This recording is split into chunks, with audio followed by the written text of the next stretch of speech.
ममता बनर्जी ने सीधे दो टूक बीजेपी को और चुनाव आयोग को सीधी चेतावनी दे दी। यह कह दिया है कि पूरे देश में बीजेपी की नींव हिला करके रख दूंगी, यानी बीजेपी की सरकार उखाड़ करके रख दूंगी।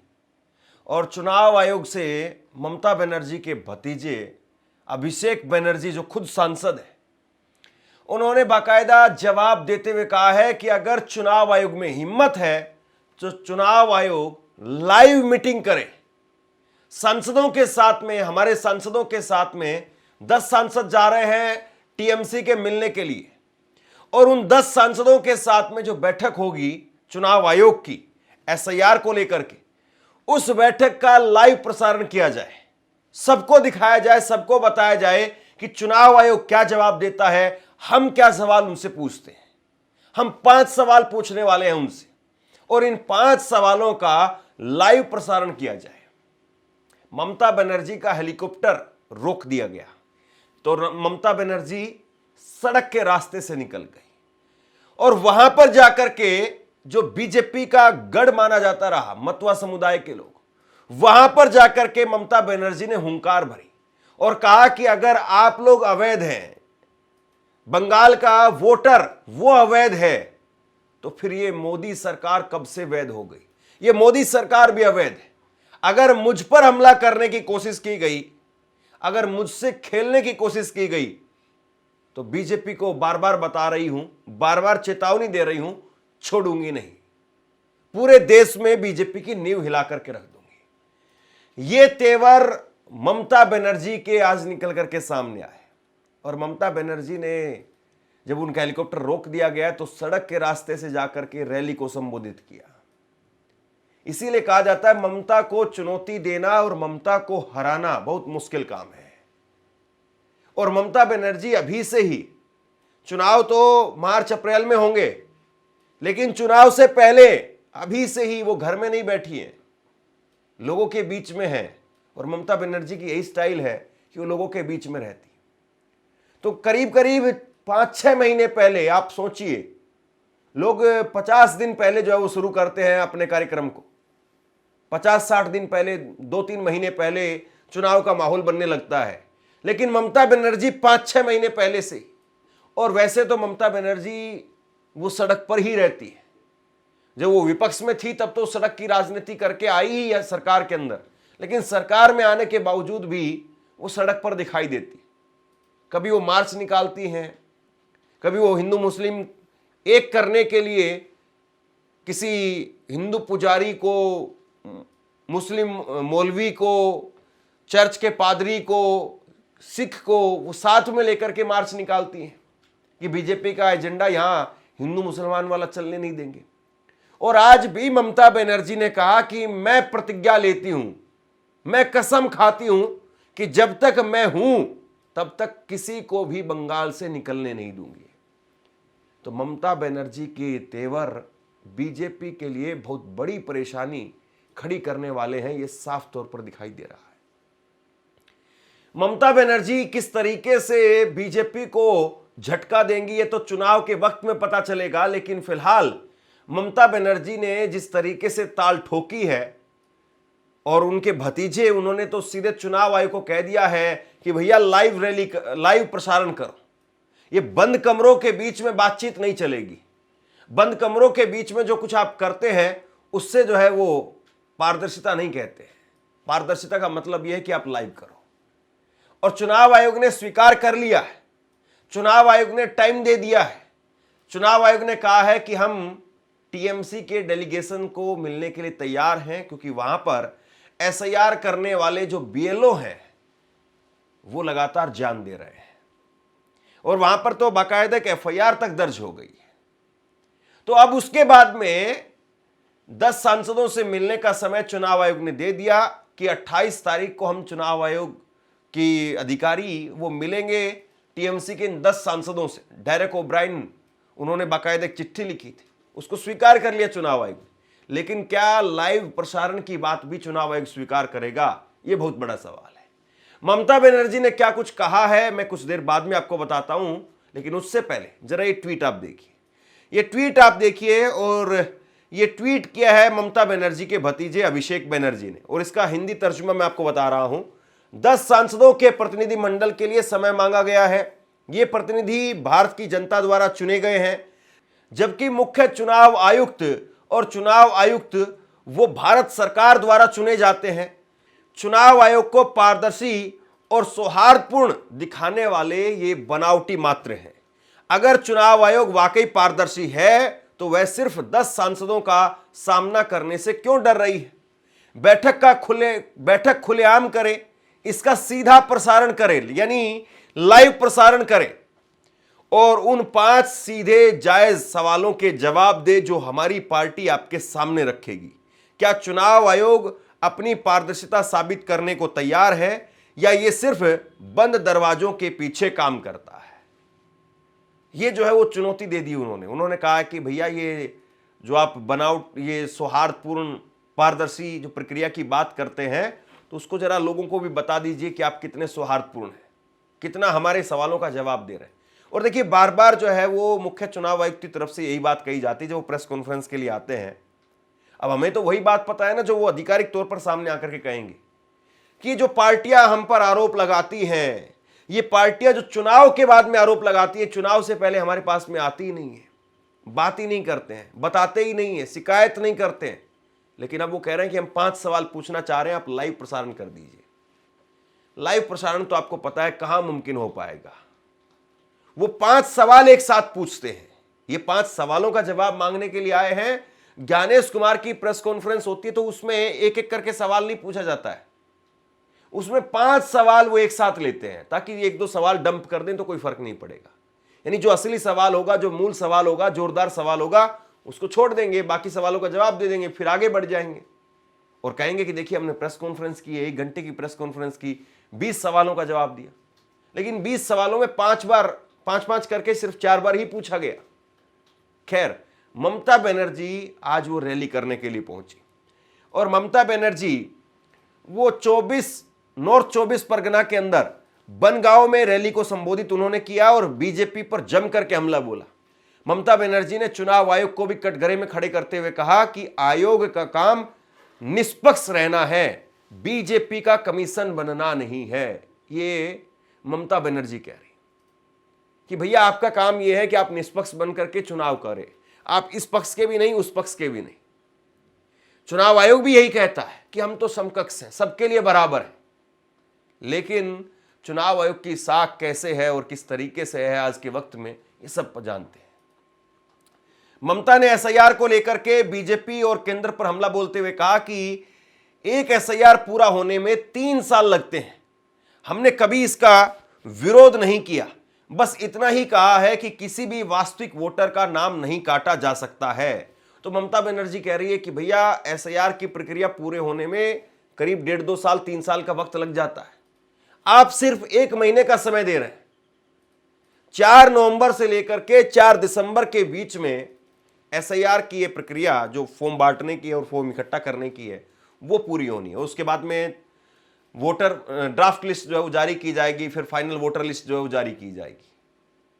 और इस बीच में दर्जनों बीएलओ अपनी जान दे चुके हैं। आज भी उत्तर प्रदेश का एक मामला निकल करके सामने आया जहां पर बीएलओ ने अपनी जान दे दी, जहां पर बीएलओ ने कहा कि जो अधिकारी हैं वो प्रेशर डाल रहे हैं।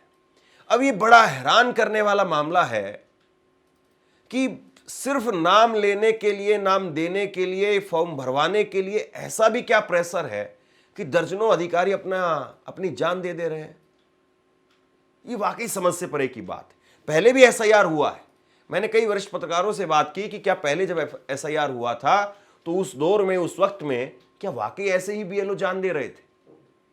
अब ऐसा क्या हो रहा है? और आज तो इतनी जो है सुविधा हो गई है, आज तो आप ये कहिए कि टेक्नोलॉजी इतनी एडवांस हो गई है, आप फोन के अंदर ही नाम पूछते चले जाइए, भरते चले जाइए और उसके बाद में एक कमांड दीजिए और उसके बाद में खट से फॉर्म भर करके सारे बाहर आ जाएंगे। इतनी जो टेक्नोलॉजी होगी, तो प्रेशर किस चीज का है? क्या ऐसा काम करवाया जा रहा है? किस तरीके का ऐसा काम करवाया जा रहा है? क्या उनसे कहा जा रहा है जिस वो प्रेशर को झेल नहीं पा रहे हैं?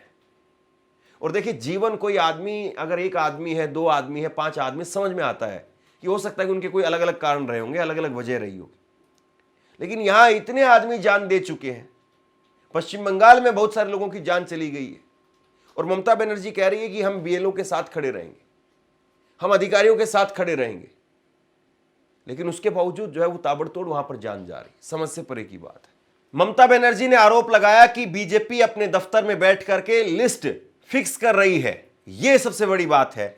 सीएम ममता ने चुनाव आयोग की भूमिका पर भी सवाल उठाए और कहा कि ईसीआई का काम है निष्पक्ष रहना, बीजेपी कमीशन बनना नहीं है। अगर आप वोटर अवैध हैं तो 2024 में आपने जिस सरकार को वोट दिया वह भी अवैध है। उन्होंने मतवा समुदाय को संबोधित करते हुए कहा कि आप सभी असली वोटर हैं, आपने 2014 में मोदी सरकार को वोट दिया था, अगर आप अवैध हो गए तो सरकार भी अवैध हो जाएगी। ममता बनर्जी बहुत बड़ी बात कह रही, बहुत बड़ा आरोप लगा रही। ममता बनर्जी कह रही है कि बीजेपी अपने दफ्तर में बैठ करके लिस्ट को फिक्स कर रही है। क्या यही बात है जिसकी वजह से बीएलओ जान दे रहे हैं कि उनसे मनमर्जी तरीके से साइन करवाए जा रहे हैं? और राहुल गांधी कह रहे हैं कि जो भी अधिकारी गलत करेगा, चाहे वो रिटायर हो जाए, उसको हम सजा देंगे, उसको हम छोड़ेंगे नहीं। देखिए, सरकारी जो आदमी होता है वो कागज का काम गलत करते हुए डरता है, क्योंकि उसको पता है कि कागज हमेशा जिंदा रहता है, कागज कभी नहीं मरता है। पेपर पर जो बात आ गई वो हमेशा जिंदा रहेगी, वो बात कभी खत्म नहीं हो सकती है, उस बात को कभी आप काट नहीं सकते हैं। इसलिए जो सरकारी आदमी होता है, अगर आप अपने आप से कुछ करना चाहते कर लीजिए, लेकिन बीएलओ के साइन करवा करके आप उससे कुछ उल्टा काम करवाना चाहते हैं, हो सकता है कि बहुत सारे लोग जो ईमानदार होंगे नहीं तैयार होंगे इस काम के लिए। जो आरोप लग रहे हैं मैं उस पर बात कर रहा हूं। अब इन आरोपों में कितनी सच्चाई है चुनाव आयोग बताए। ममता बनर्जी ने कहा कि एसआईआर के नाम पर बंगाल के लोगों को डराया जा रहा है, यह पूरी कवायद राजनीतिक मकसद से की जा रही है। उन्होंने कहा कि बीजेपी मेरे खेल में मुझसे लड़ नहीं सकती है, मुझे हरा नहीं सकती है। अगर बीजेपी ने बंगाल में मुझ पर हमला करने की कोशिश की तो मैं पूरे भारत में उसकी नींव हिला दूंगी। आपसे कुछ कहना चाहता हूं। आज के वक्त में पत्रकारिता करना कितना मुश्किल काम है, लेकिन अगर ऐसे में भी कोई आपकी खबर दिखा रहा है, कोई आपके मुद्दे पर बात कर रहा है, तो आपको भी उसका साथ देना चाहिए। अगर आपको लगता है कि मेरी पत्रकारिता सही है, मैं आपके लिए आपकी खबर वो दिखा रहा हूं, तो ऐसे में आप मेरा सहयोग कीजिए। आप इस वीडियो को जब लाइक करेंगे तो लाइक के साथ में ही एक थैंक्स का बटन आपको दिखाई देगा। उस थैंक्स के बटन पर आप क्लिक कीजिए और जो भी सहयोग राशि दे सकते हैं वो दीजिए। दूसरा, आप चैनल को ज्वाइन कर सकते हैं और चैनल को ज्वाइन करके भी मुझे मदद कर सकते हैं। देखिए, ममता बनर्जी, कोई शक नहीं है इस बात में कि बहुत तेज तर्रार नेता है और वो पश्चिम बंगाल में वाकई मजबूत है, इसमें भी कोई शक नहीं। लेकिन पश्चिम बंगाल में बीजेपी अब बहुत सपने देख रही है, खासतौर पर बिहार के बाद में। मोदी जी बार बार कह रहे हैं कि भैया ये बिहार से गंगा उधर जाएगी, यानी अब जो बिहार मॉडल है वही बंगाल होगा। तो ये बिहार मॉडल क्या वाकई 206 वाला, 202 सीटों वाला जो आया है, अब 202 सीटों पर परिणाम आया, जो लोगों की यकीन नहीं हुआ, गले नहीं उतर पाया, फिर उसके बाद में पैसे वैसे की बात कह करके उसको जस्टिफाई करने की बात कही कि 10,000 रुपये दिया है इसलिए महिला एक तरफा हो गई। लेकिन पश्चिम बंगाल में तो वो भी पैतरा नहीं चल पाएगा। ममता बनर्जी ने तो खुले तौर पर कह दिया कि भैया ये लोग पैसा बांटेंगे तो पैसा ले लेना। यानी उनका एक तरीके से डर ये है कि सेंटर गवर्नमेंट कोई नई स्कीम लेकर के आएगी और सेंटर गवर्नमेंट कोई नई स्कीम ला करके पैसा बांटने की कोशिश करेगी। हालांकि अगर ऐसा होता है तो सब समझिए कि फिर मतलब नरेंद्र मोदी सिर्फ पैसे के बल पर ही फिर चुनाव में जाएंगे क्या, ये बहुत बड़ा सवाल खड़ा हो जाएगा। ममता बनर्जी सड़क मार्ग से नॉर्थ 24 परगना जिले के मतवा बाहुल्य बनगांव पहुंची। एक वरिष्ठ अधिकारी ने कहा कि ममता की बनगांव में राजनीतिक रैली के लिए निर्धारित हेलीकॉप्टर यात्रा रद्द कर दी गई, क्योंकि अधिकारियों ने पाया कि इस यात्रा के लिए आवंटित हेलीकॉप्टर की लाइसेंस अवधि समाप्त हो चुकी थी। ममता ने बीजेपी पर साजिश करके हेलीकॉप्टर की उड़ान रोकने का आरोप लगाया और कहा कि विपक्षी पार्टी नहीं चाहती कि मैं यहां पर आऊं। देखिए, दो बातें यहां पर। ममता बनर्जी गई तो वो गई कहां पर? जो बीजेपी का कोर वोटर माना जाता है, मतुआ समुदाय के लोग बीजेपी के कोर वोटर माने जाते रहे हाल के वर्षों में। अगर आप देखें, पहले तो बीजेपी 3 सीट की पार्टी थी बंगाल में। पिछले चुनाव में जो है बीजेपी ने अच्छा खासा वहां पर प्रदर्शन किया। लोकसभा चुनाव के अंदर भी बीजेपी ठीक ठाक प्रदर्शन कर रही है। तो वहां बीजेपी के जो कोर वोटर हैं उसके बीच में ममता जा रही है, और उसके बीच में जब ममता जा रही है तो हेलीकॉप्टर को रोक लिया जा रहा है। यह कहा जा रहा है कि जो हेलीकॉप्टर ममता बनर्जी को लेकर के जा रहा है उसकी जो लाइसेंस की अवधि है, यानी लाइसेंस का जो टाइम पीरियड है, वो खत्म हो गया है। अब आप बताइए कि एक राज्य के मुख्यमंत्री को लेकर के हेलीकॉप्टर जाता है और उस हेलीकॉप्टर के कागज चेक होते हैं, और कागज जब चेक होते हैं हेलीकॉप्टर के तो ये कहा जाता है कि भैया इस हेलीकॉप्टर का लाइसेंस वो खत्म हो गया है। आपको कुछ समझ में आ रहा है?